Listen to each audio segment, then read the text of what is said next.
Hey everyone, welcome back. Recently I picked up this Lenovo Legion desktop PC for £130 from CEX here in the UK. I asked you guys what you thought its specs were, and you were all very optimistic about its specs. Well, I will reveal to you now what this PC contains. It in fact runs on an i3-7100, a 2-core 4-thread chip, 8GB of RAM running at 2400MHz in single channel, a 1TB mechanical hard drive, GTX 1050 Ti, and even a DVD drive.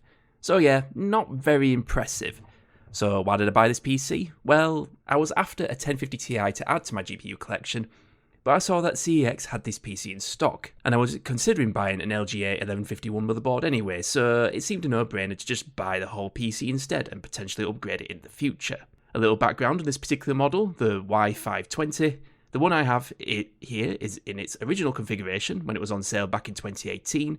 I managed to find the product page on Lenovo's website on Wayback Machine, where the price of this machine would have been £699.99. Adjusted for inflation, that's around £880 in 2024, which is a lot for such a low-powered machine. But that's OEM pre-builds for you, I guess.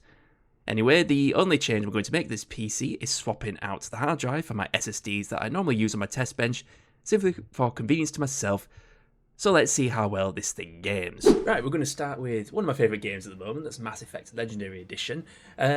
So yeah, what I'm thinking is 1080p with all of these settings turned off. Just see how we do. I mean, when I tested this on a GTX 550 Ti, it ran just absolutely flawlessly, even with all the settings turned off. But even so, ran absolutely flawlessly, no stutters or anything like that.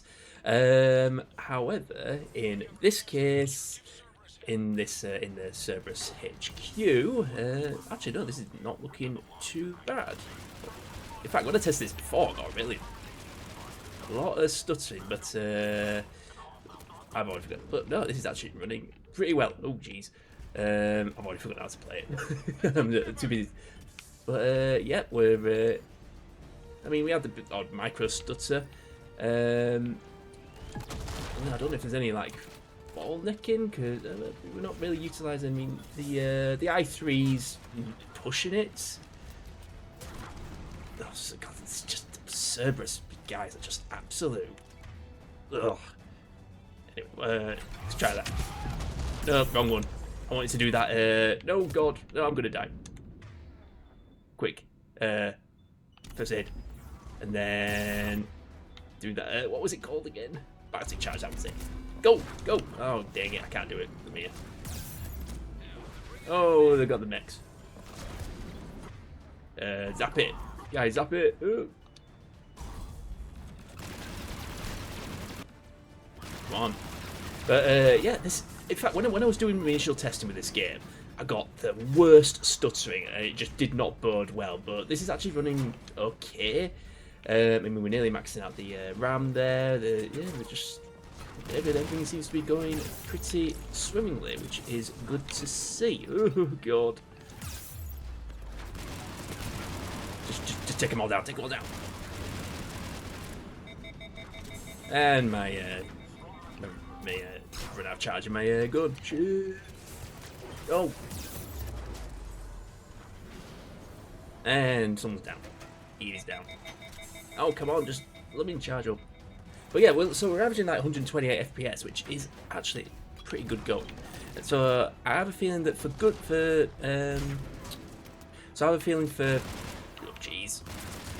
older titles, well optimized ones, I think this system will do okay.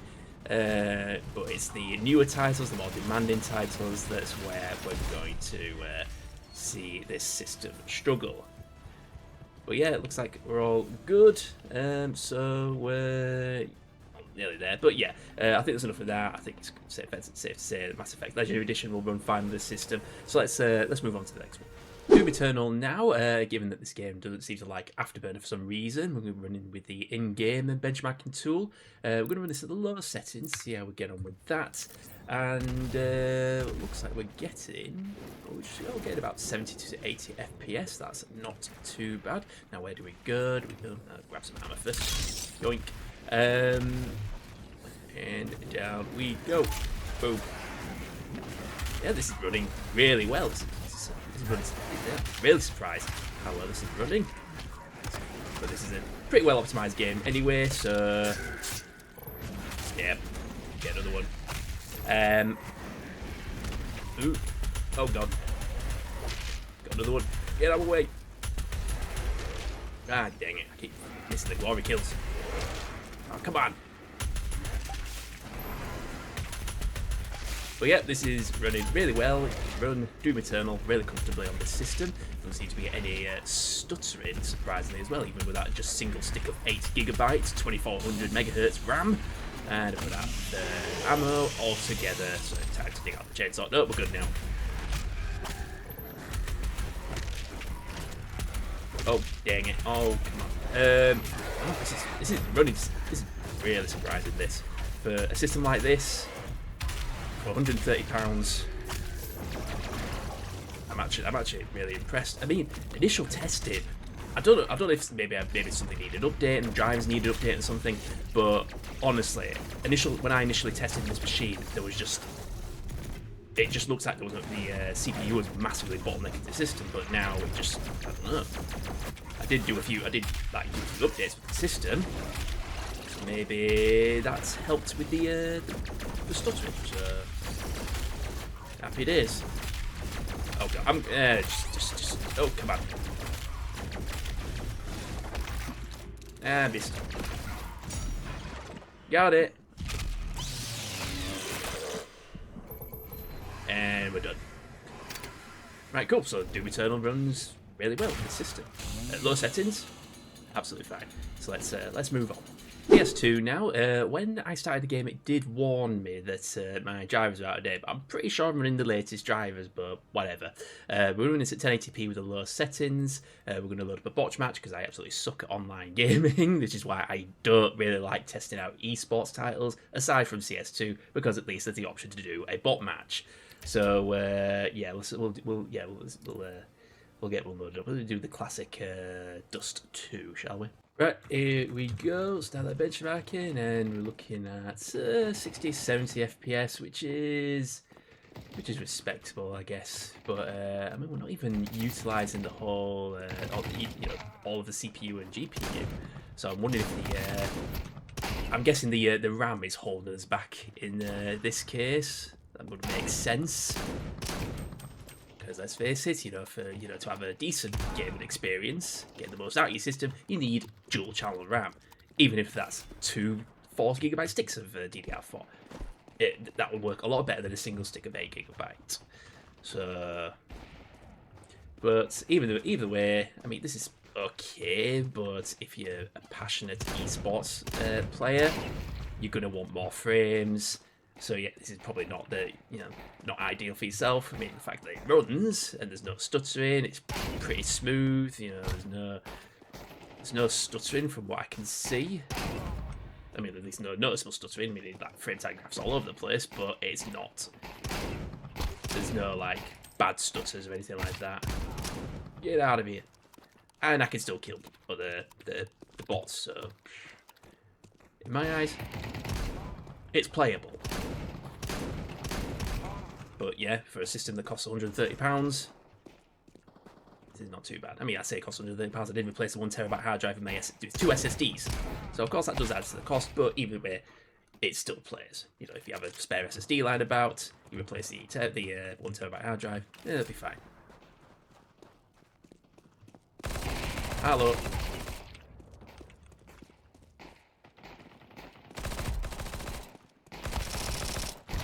Oh, jeez. Oh, we're good, we're good.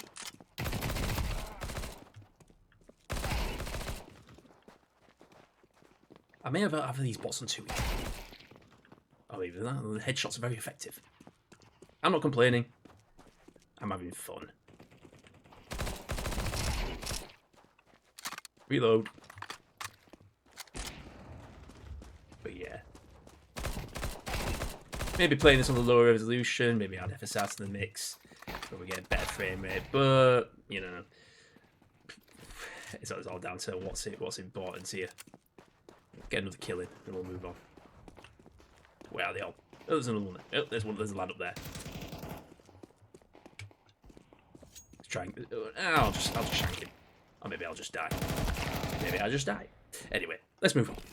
GTA 5 now being an older game, I would assume that this system will be more than capable of running it. So 1080p with the high settings, and we are getting, that's not too bad, it's like just short of 60 FPS. That is, you know, I don't know, for some reason I'm expecting more. Maybe if we, like, you know, reduce the settings further, it wouldn't be so bad. It would be, I mean, mind you though, we are being bottlenecked by the i3 in this case, so I have a feeling that lowering the settings will not make much of a difference.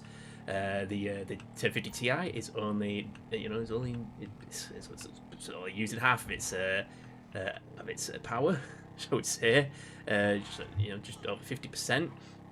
So yeah, we're definitely being held back here by, well, I'd say we're being held back by the RAM as well, because we're nearly maxing that out at 7400 megabytes. Even so, still a playable experience. Not really much, the odd micro stutter here and there, which yeah, well, actually that was quite noticeable there. But even so, still playable as you move out. We move out into the outer areas of the city. It's not too bad. Go over here. Excuse me, coming through. Oh, that wasn't my fault. No, that was my fault. I mean, I should be right on the call. But yeah, this is fine. With a better CPU, which I do intend to, you know, upgrade this PC with, and also more RAM, dual channel, and yeah, we'll definitely get better performance from this game at least. So yeah, I mean, as we move on to the, you know, heavy, you know, more populated areas, we're seeing the frame rate drop there to like 50, but even so, still playable. You know, I've seen worse. So yeah, it's, you know, in this current configuration, GTA 5 just runs fine. Not at its best, but it's still at least playable. So on that note, let's move on. So Fallout 4 was released in the same year as GTA 5, but even to this day, it's not the best optimized game. The launch, I reckon, the Ultra is the best preset for this configuration, and I never believe what they say. So I've dropped it down to medium, and we'll do our usual benchmarking, helping Paladin Dance take out the feral ghouls. We'll see how we get on with that. Here we go, and surprisingly, we're getting over 90 FPS, which I was not expecting. I was expecting a lot worse. I mean, there is the micro stutter in there. We're getting 0.1% low of 10 FPS, which is not great, and it's quite frankly it's to be expected. But as we make our way into this section here, where we're about to take out some feral ghouls, we're going to see that frame rate drop down to into the 70s, and I reckon it'll get even lower. And here we go, into the 50s. That is, oh god, I've already forgotten how to play the game. I'm too used to playing this game with the controller. But even so, it's pretty smooth. Yeah, like I say, I was expecting much worse. I mean, we're not even seeing any bottlenecking from the i3. The 1050 Ti is being maxed out. Shoot! There we go.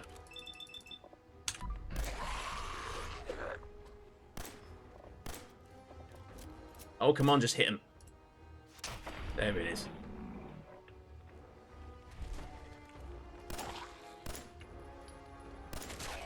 There we go. We're not even maxing out the RAM either. So yeah, this is going as good as it can do, as it can be. You know, the GPU is holding us back here, and which is most ideal scenario, to be honest. So yeah, we're good.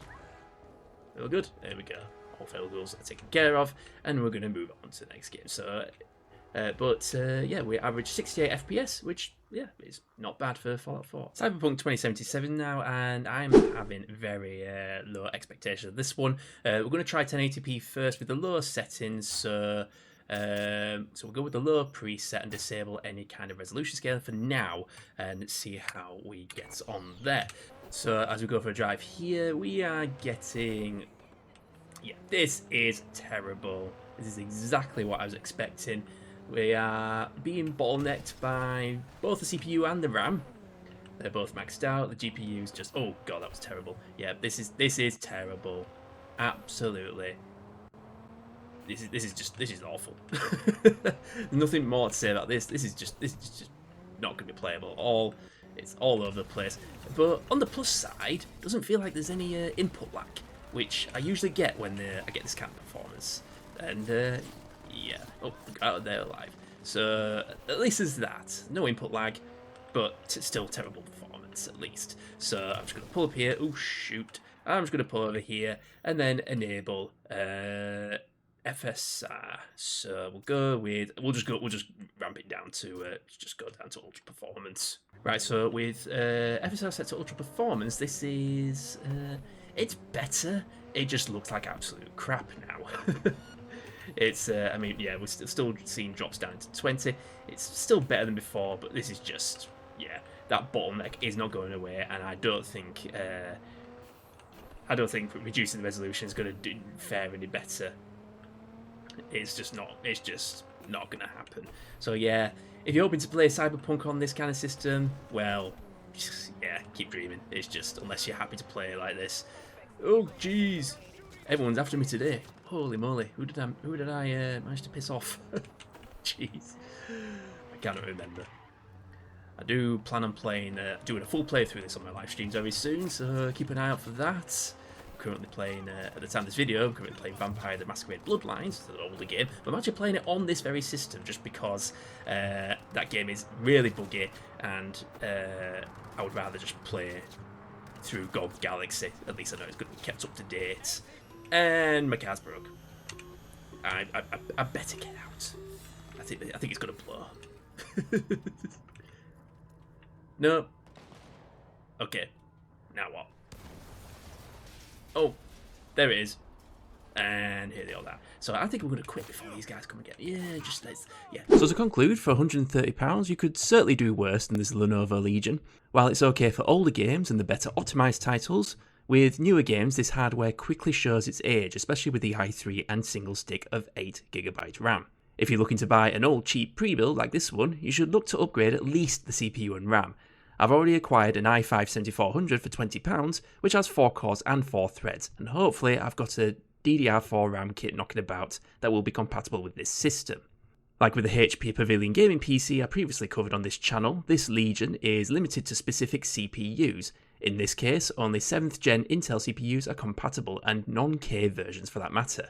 I wouldn't be surprised if it was specific about RAM too, but we'll have to see about that. I don't intend on upgrading the GPU just yet, mainly because the PSU is only 280 watts. However, for what I can see, Lenovo use non-proprietary parts, so I shouldn't have a problem swapping out the PSU if I choose to do so in the future. Once I upgrade the CPU and RAM, I will do a follow-up video to see how much more performance we gain from this small upgrade, so be sure to subscribe to not miss out on that. I also live stream regularly, playing games on hardware featured on this channel. Thanks for watching, and I'll hopefully see you soon.